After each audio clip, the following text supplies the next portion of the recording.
The first time you played together, what situation was that? What inspired that in front of people? Was it a planned thing? Did you book a gig and say, we're going to do this because we've done it in our living room and we do all right? Or was it kind of impromptu? How did that work? Yeah, it was kind of, we played in our living room in our garage for years. And right before my 35th birthday, I said, I want to play out. And Mark's like, what? Play where? So I found a bar in Topanga Canyon and said, hey, will you let us play? And he said, well, you can play for drinks. And we did, and then we started playing more and more and getting more gigs and playing with our good friends and just having a great time. So it was never about trying to make it. Right. You know, it was really about playing music, and it's always been very cathartic. But it was only about 10 years ago, I think, that we really started playing out.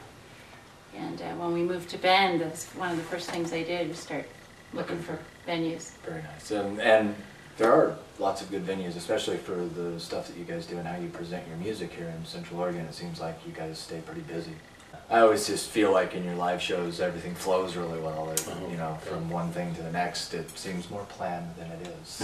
Yeah, you know, that's because a you good play thing. with us, but it's not so planned. Sometimes we go and we have no idea what we're going to do, and we're just like, let's wing it. And you know, we got this big book, you've seen it, and we just go through the list and play what we kind of feel comfortable playing at the time or at the moment. And that's probably fun, and you know, it's nice to be that comfortable together, that you can do that. You can show up and kind of wing it. You know, you've prepared enough that you can wing it. That's always the thing. You know, prepare to be unprepared. Right. What about stage fright? Either of you ever have any issues with stage fright? Yeah? I've gotten a lot better, but you know, like Linda said, when we first started, it was her idea to play in front of people, and I was always perfectly happy just, you know, playing in our living room, you know, playing with myself. But yeah, so when we first started, I was kind of a wreck. I mean, she did most of the singing. In fact, she did all of the singing when we first started. I just sat there and played it. And even that was a little hard for me. I'm a shaker. Yeah. So when your nerves get up, it makes it. So it's been a huge process for me as far as actually playing in front of people and then taking that next step of actually singing in front of people. His vocals have come so far from when he started singing until now, and he's funny because when he's stressed out, he gets really sleepy. So he used to literally sleep right before a gig. Yeah. And you wake him up to go. And I used to get a really nervous stomach, and take me, 4 or 5 songs to relax at all. Yeah. And now I'm very comfortable, except when people are really paying attention. Yeah. Or if I'm trying to play guitar, I get pretty stressed out. But I would say we're a lot more relaxed than we were initially. Yeah, you come off relaxed. Sounds good. Thank you. I know that I always, ask questions of folks before we do this stuff, and Mark let me know that a lot of his inspiration will come from road trips. Take a drive in the car.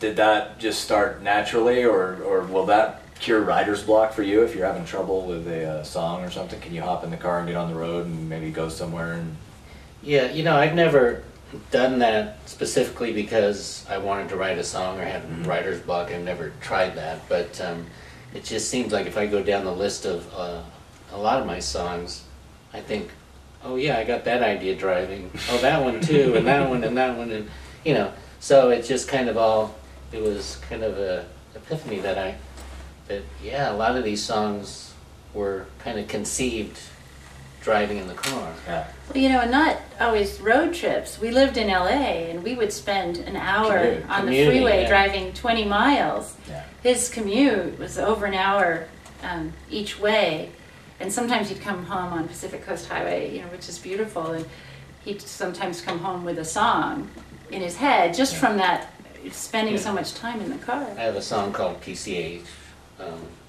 and then just another quick example. I was driving to work on a fall morning, and I was listening to the DJ on the radio, and he said something like, "Oh, it's a wonderful time of year," and that was the song. That was the title of the song. I was like, "That's the title of the song." And then I was writing it in my head.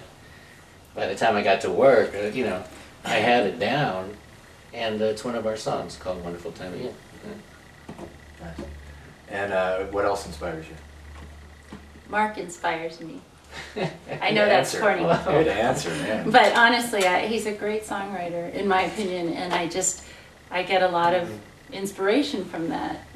Well, it's funny, I've had the pleasure of jamming with you guys a few times and know you through music. That's how we've met. Right. And I would have never guessed that music wasn't part of your childhood and something that's, you know, for you to be as natural as you are and write the way you do. Seems like it's just born in you. That's special. My parents could not be less musical. Even their records. I mean, I'd go through their albums, and it was like Ray Conniff and the worst. Yeah, it's like stuff you put on for social occasions. Right, exactly. Exactly. Cocktail parties, and then, you know, they started to get hip in there. When they got older, you know, there'd be like some Barbra Streisand records in there, or, you know, Herb Alpert, which was cool. They had some Herb Alpert in the Tijuana Brass. Yeah. But really, Sparks. Yeah. What did your parents have in their record club? They had some cool stuff. I'm trying to remember when my mom, Elvis Presley and Engelbert and the Beatles. Yeah. Engelbert. And Neil Diamond, you know, of course. I think your mom too. Oh yeah, well actually some of this, the Elvis, the Beatles, Right. Those are all actually the Beatles Magical Mystery Tour. Those were my mom's albums. Right. That Right. I have back here that I've kept, and that and the Rolling Stones and the Animals was stuff that they handed down to me. Well, that's well, pretty let's cool. just say right here that you guys are younger than I am. So your parents were a little more hip than my.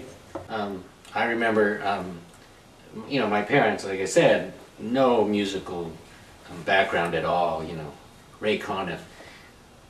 David Bowie was going to be playing on the Midnight Special. It was a TV show, came on at midnight, and I was so excited, and I made them stay up to watch it with me. And boy, Bowie must have made about 10 wardrobe changes during the segment. Everything from, you know, feathers and and I just remember my parents just like,